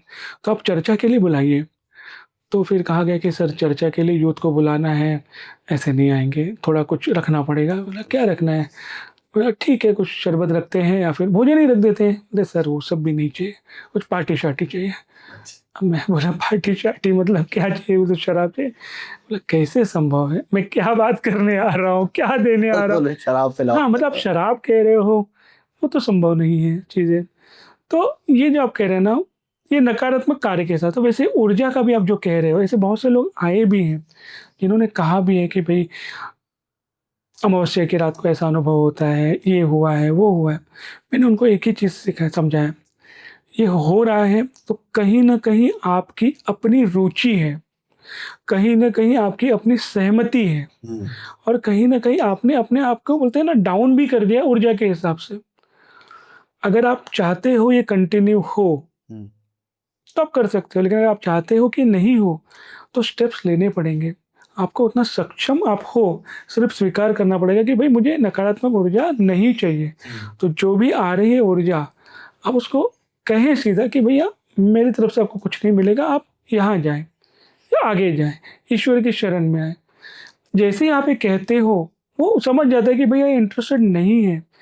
आपकी स्वीकृति के बिना, या फिर आप बोलते हैं ना एक बहुत एकदम ज़्यादा वीक खुद से हो जाते हो, यानी है ना, आपने खुद ही दरवाज़ा और खिड़कियाँ खोल दी हैं कि आ जाओ, तब तक कुछ भी कोई भी ऊर्जा बोलो, विचार बोलो आपके भीतर नहीं जा सकती। तो ये चीज़ हम बार बार बताने का प्रयास करते हैं। तो नकारात्मक ऊर्जा सकारात्मक ऊर्जा दोनों हैं, आपकी रुचि किस में है। कई लोग तो कई बार सिर्फ एक्सप्लोर करने के चक्कर में सही बात। वो चीज़ें चले जाते हैं, तो अर्थ नहीं है। तो जो हो रहा है जीवन में नकारात्मक भी, तो उनका अपना चॉइस है। तो अभी नेगेटिविटी और बढ़ेगी एज जैसे जैसे कलयुग ऊपर जाएगा। अभी आप जो ये जो प्रश्न पूछ रहे हैं, कैसा होता है ना, यही लोगों को सुनना है ज़्यादा कि कलयुग है, कि हाँ। कलयुग समाप्त तो हो एक गया। तरीके से हम लोग अपने आप को जस्टिफाई करने की कोशिश करते हैं कि बिल्कुल। कलयुग है, ये तो होगा ही। Yes yes yes. लेकिन ऐसा सच में नहीं है कि ऐसा ही होगा, यही होगा, ऐसा नहीं है। ये एक पर्सनल आपका चॉइस होता है कि आप क्या चुन रहे हो, आप किससे चुन रहे हो। ऊर्जा है, ये बरोबर है, लेकिन आपका अपना भी सहमति है ना, जैसे बोलते हैं ना कि आप भी को क्रिएटर हो। आप क्या चुन रहे हैं, आप क्या ले रहे हो, वो ज़रूरी है। अगर ऐसा ही है तो सब तो ऐसे नहीं है ना, सब तो ऐसे नहीं है। ईश्वर ने सबको मौका दिया है ऊपर उठने का, आगे चलने का। और ईश्वर जो मैं शुरुआत में जैसे बताया ना कि आध्यात्मिक गुणों का विकास, उस पे। और एक चीज़ है कि आप ईश्वर को अपना सखा बनाइए, मित्र बनाइए। जो बोलते हैं ना, नारायण आपके साथ है तो फिर कौन क्या करेगा। और अगर आपको ईश्वर पे विश्वास नहीं है तो आप राइट एक्शन को पकड़ के चलो, सही कर्म को पकड़ के चलो, सत्कर्म को पकड़ के चलो। जो आपको हृदय से लगता नहीं कि अच्छा कार्य है, सही कार्य है, इसे करना चाहिए, जिससे आपकी भी उन्नति होगी, समाज का भी भला होगा, उसको आप पकड़ के चलो, तो वो ऊर्जा आपको हेल्प करेगी। तो इसमें भी नेगेटिविटी आपको कुछ नहीं कर पाएगी। सीधे अगर कर पाती तो सब कुछ, या फिर शायद आज और हम भी नहीं बैठे होते। पर जैसे आपने कई आर्टिकल्स वैसे पढ़े भी होंगे, आप भी इसके ऊपर एक दो बार आपने बात भी करी है कि युग परिवर्तन हो रहा है, होने वाला है। जबकि अगर हम अपने वैदिक ग्रंथों में देखें तो अभी आई थिंक 5000 साल ही बीते हैं कलयुग के, लेकिन लोग आजकल कहने लगे हैं नहीं अब युग परिवर्तन होने वाला है, सतयुग शुरू होने वाला है, और आप इसके ऊपर बात भी करते हैं। उसके बारे में आप मुझे बताओ, वाकई में सतयुग शुरू होने वाला है क्या? कल की भगवान आने वाले हैं जो आपने शुरू में बोला था? जी, एक एग्जाम्पल के साथ मैं शेयर करना चाहूँगा, जो मैंने एक सत्र में भी बोला था। स्कूल है, स्कूल का क्लासरूम है। अब टीचर का ना इम्पोर्टेंट मीटिंग आ गया, भाई बुलाया है, इम्पोर्टेंट मीटिंग में जाना है स्कूल के अंदर ही।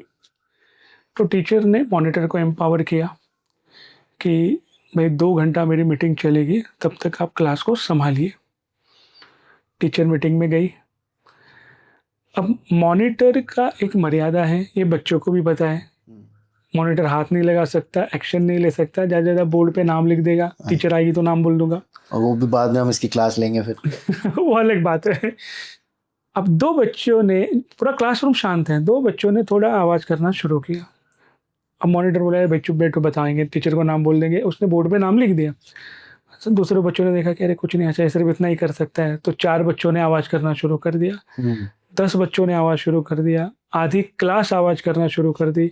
तो पूरा क्लास डिस्टर्ब है, क्लास से शोर हो रहा है, बिल्कुल डिसिप्लिन नहीं, बहुत शोर हो रहा है। अब उस क्लास के कारण बाजू के जो क्लासेस हैं वो भी डिस्टर्ब हो रहे हैं, टीचर पढ़ा नहीं पा रही बाजू की क्लास में।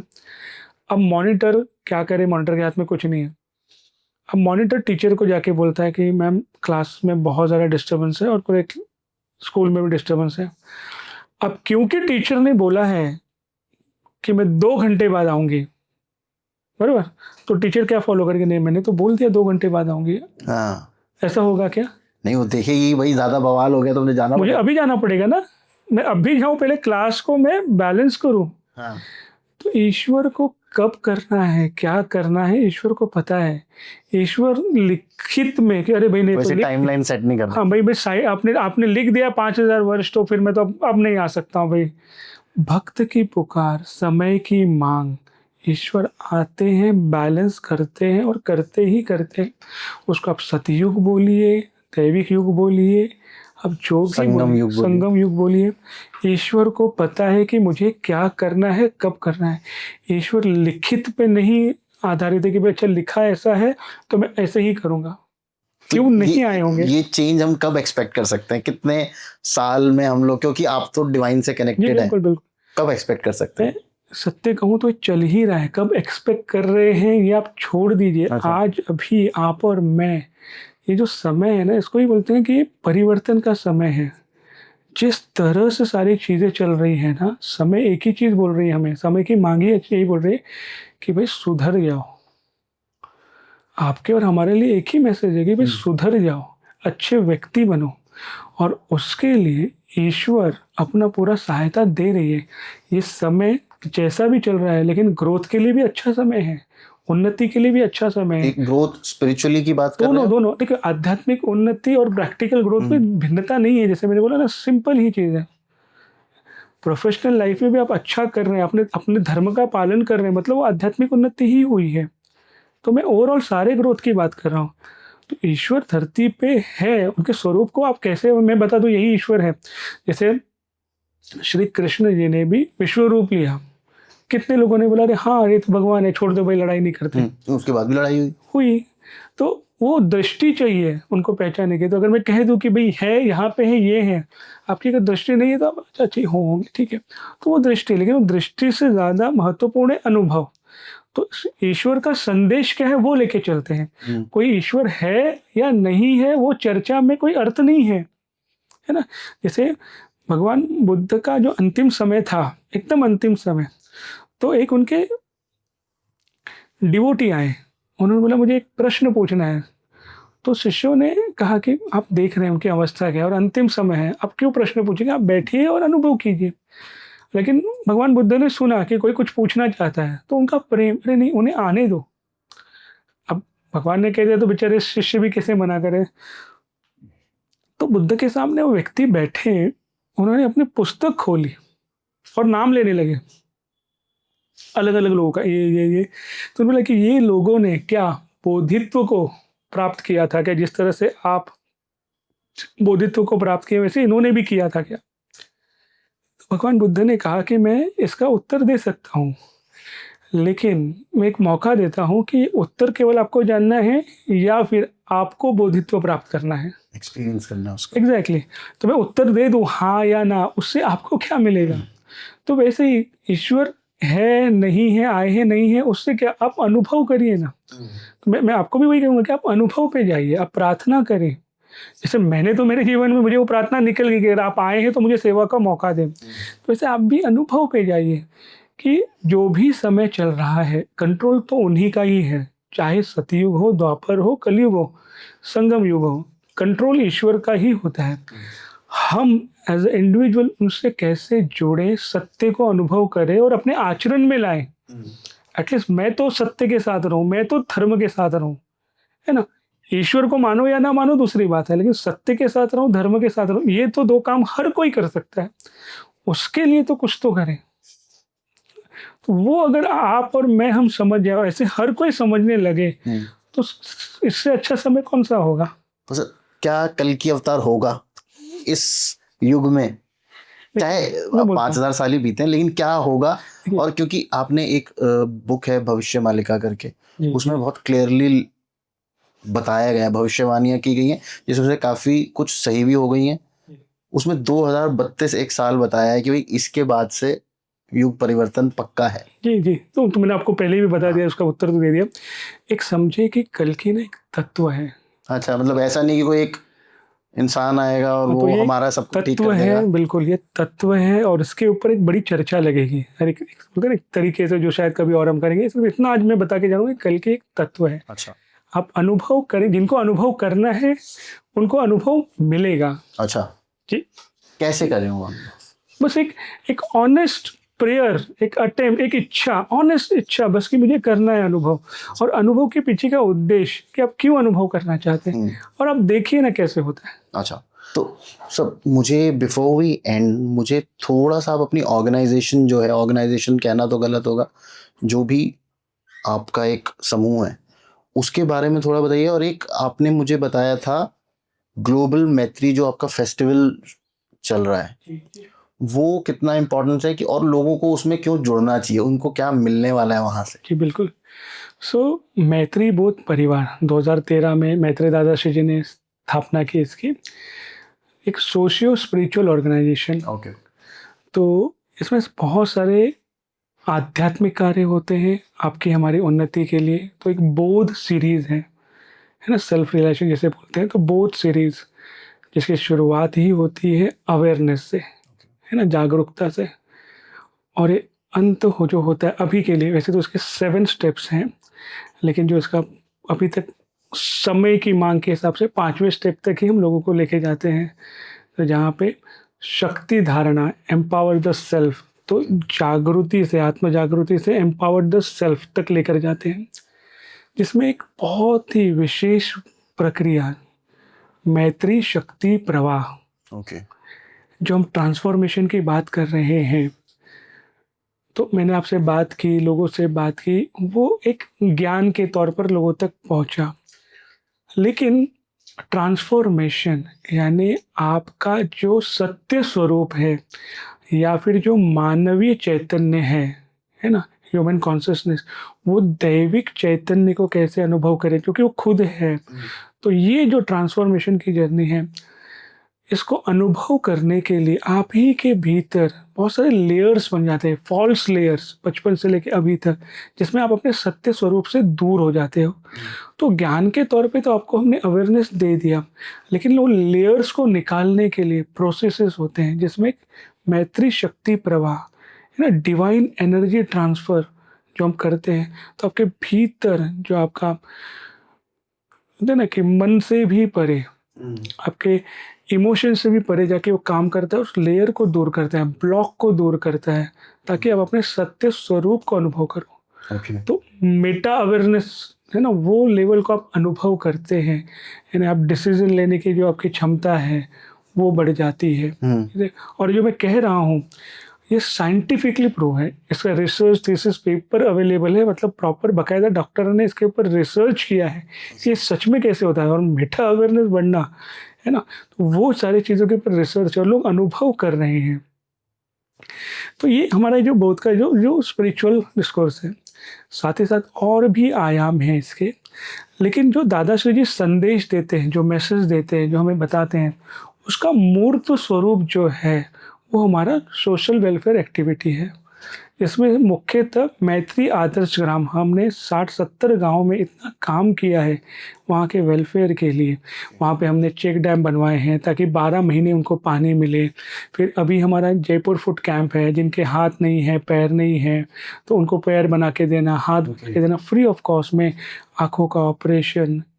फिर गौशाला है हमारी, जहाँ पे बूढ़ी बीमार गायों की देख रेख करना। और फिर गुरुकुल, जहाँ पे बच्चे संस्कार सीखे। गुरुकुल जो हमारा जी वैदिक बिल्कुल, वैदिक तरीके से जो बिल्कुल बिल्कुल एजुकेशन होती है। या तो उसमें एकेडमिक तो है ही, लेकिन Okay. मेन मॉरल बेस जो वैल्यूज उनको सीखना चाहिए वो। अच्छा, अब गुरुकुल का तो एक ही ठिकान है, लेकिन जो नॉलेज है, स्पेशली भारतीय संस्कृति, जो संस्कार है, जो बच्चों में होना चाहिए, तो मैत्री संस्कार करके दादाश्री जी ने एक मॉड्यूल हम सबको बना के दिया है। तो वो आज 7 स्टेट्स में लागू किया है। लगभग 11,000 बच्चे वो मैत्री संस्कार अपने अपने स्कूलों में सीख रहे हैं। Okay. 500 से अधिक टीचर्स ने उसकी ट्रेनिंग ली हुई है, और इसके इतने अच्छे रिजल्ट्स कि मतलब फ्रेंडशिप क्या है, सत्य क्या है, क्षमा क्या है ना, मैत्री भाव क्या है, तो उसके ऊपर बच्चे वो सीख रहे हैं। और बड़ा सुंदर, मतलब स्टोरी के माध्यम से, फिर कुछ इंटरेक्शंस के माध्यम से।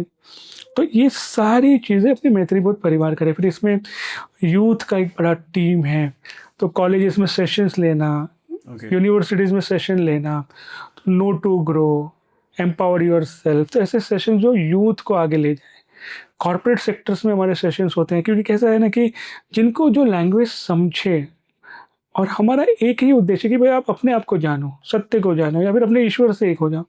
तो हर एक सेक्टर को हम कवर करते करते आ रहे हैं, और ये सारा निचोड़ जो है ये हमारे ग्लोबल मैत्री फेस्टिवल में 27 दिसंबर को आपको दिखेगा। ओके। तो पूरा दिन सुबह ही हम क्या करेंगे, विश्व कल्याण के लिए हवन कर रहे हैं। अब उस दिन तो विश्व कल्याण के लिए हवन कर ही रहे हैं, लेकिन हमारा जो आश्रम है करजत में, महाराष्ट्र में, शांति क्षेत्र प्रेमगिरी आश्रम, पिछले 11 वर्षों से अखंडित रोज सुबह हवन हो रहा है। हवन होता है, केवल विश्व शांति के लिए, विश्व कल्याण के लिए हवन, और कोई उद्देश्य नहीं।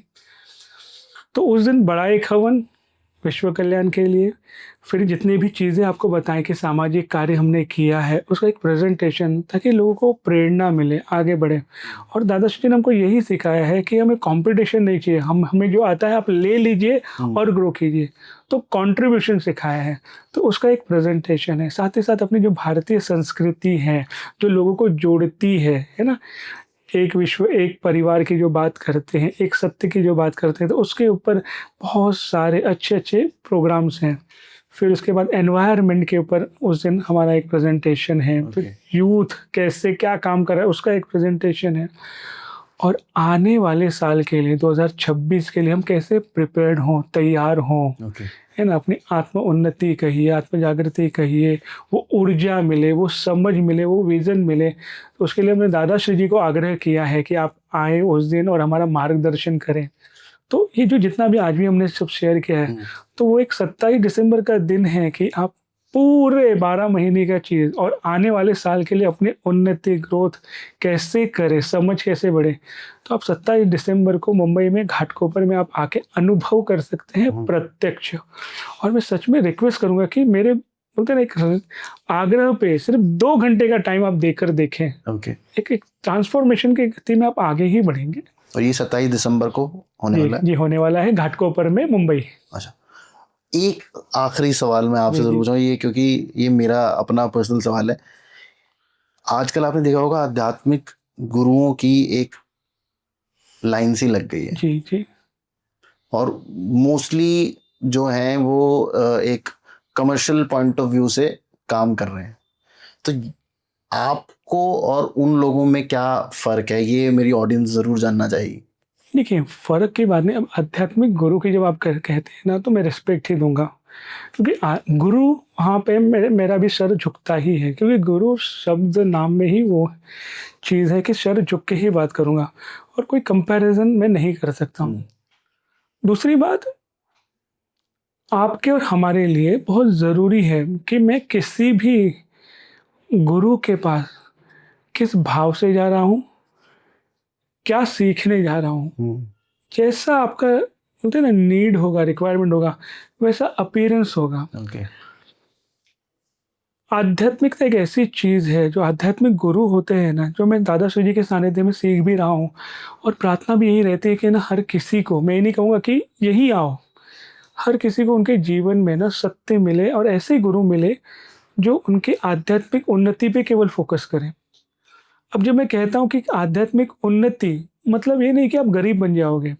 अगर आपके आध्यात्मिक उन्नति के बीच में आप फाइनेंशियली अगर आप सफ़र कर रहे हो, तो उसका भी कोई पॉइंट नहीं है। हाँ, नहीं, तो मेरे कहने का मतलब है कि अगर फाइनेंशियल प्रॉब्लम है जिसके कारण आपका आध्यात्मिक उन्नति रुकी है, तो आपके गुरु ने आपको फाइनेंशियली भी आगे ले जाएंगे। जैसे आप ऑटोबायोग्राफी ऑफ योगी में पढ़े होंगे कि बाबा जी लहरी महाशय जी को दीक्षा देने से पहले उन्होंने एक भव्य क्या कहते हैं महल का निर्माण किया था, और लहरी महाशय जी ने उस भव्य महल में रहकर वो अनुभव किया था कि क्या है ना, भव्य महल क्या है, नौकर चाकर क्या है। तो लहरी महाशय जी के अंदर वो थी इच्छा, जो बाबा जी ने पूरी की, है ना, वो जो बना के, और जैसी इच्छा पूरी हुई सब चला गया। और वैसे भी मुझे लगता है कि जब तक आपको लग्जरी का अनुभव ना हो, तो उसको छोड़ने का जो मतलब है वो आपको तब तक पता नहीं चलेगा जब तक आपने उसको फील ही नहीं किया। जी, सबका अपना अपना जैसे है। तो सच्चे आध्यात्मिक गुरु आपको वो अनुभव देते हैं जो आपके उन्नति के लिए आवश्यक है, जो होना चाहिए। तो आप किस हेतु से जा रहे हो। अब बुरा ये लगता है कि कुछ लोग केवल अपनी इच्छा पूर्ति के लिए ही जाते हैं, जैसे सिद्धि मिल जाए जो अभी आपको कहा, या फिर फिनेंशियली ही मुझे सिर्फ बस मुझे पैसे ही पैसे आए। तो ऐसा देने वाला जिनके पास आप जाओगे, वो भी वैसा ही रहेगा ना, उनकी भी इच्छाएं वैसी ही होंगी। आप सुख, शांति, समृद्धि के लिए जा सकते हो, तो ईश्वर भी आपको वैसे गुरु देंगे, वैसे सानिध्य मिलेगा। तो आपके विचारों के हिसाब से आपको फिर वैसे मिलते हैं लोग। ओके। इसलिए मैं गुरु शब्द को रिस्पेक्ट करता हूँ, तो उस तत्व को, उस गद्दी को रिस्पेक्ट करता हूँ। लेकिन आप क्या ढूँढ रहे हैं, वैसा सानिध्य, वैसे गुरु ही आपको मिलेंगे। तो आप खुद ही देखिए कि मैंने क्या माँगा है आपको जीवन। क्या चाहिए? यस, बिल्कुल। तो श्री श्री जीव मित्रा जी, थैंक यू सो मच आने के लिए और अपने एक्सपीरियंसेस, अपने डिवाइन एक्सपीरियंसेस हमारे साथ शेयर करने के लिए। और मे भी शायद मैं 27 तारीख को बॉम्बे में हूँगा। अगर हुआ आप तो आइए, ज़रूर मैं आइए, बहुत ज़रूर ज़रूर आइए। हम आऊँगा। आपको पासेस भी उपलब्ध कराएँगे। जी। आप अनुभव करिए जिनके बारे में हम बात कर रहे हैं। और होपफुली उस दिन ये आएंगे हाँ, हाँ, हैं, बिल्कुल तो है, बिल्कुल ज़रूर मैं उस एरिया में रहना चाहूँगा जहाँ पे है। ऐसी ज़रूर, डिवाइन ज़रूर, एनर्जीज स्वागत हो। है आपका, स्वागत है। थैंक यू सो मच आने के लिए और अपना मैसेज हमारी ऑडियंस को देने के लिए। और यार अगर आपको ये अच्छा लगे ये एपिसोड, प्लीज़ इसको शेयर करिएगा, कमेंट करिए कि हाँ मुझे ऐसे डिवाइन एक्सपीरियंसेस मेरी लाइफ में भी हुए हैं, या आपकी लाइफ में कभी आपको ऐसा कोई गुरु मिला हो जिसने आपकी लाइफ चेंज करी हो जैसे सर की हुई, तो वो एक्सपीरियंस भी कमेंट में शेयर करना मत भूलिएगा। और देखते रहो Tarun Sharma show. Stay safe, stay healthy. जय श्री राम।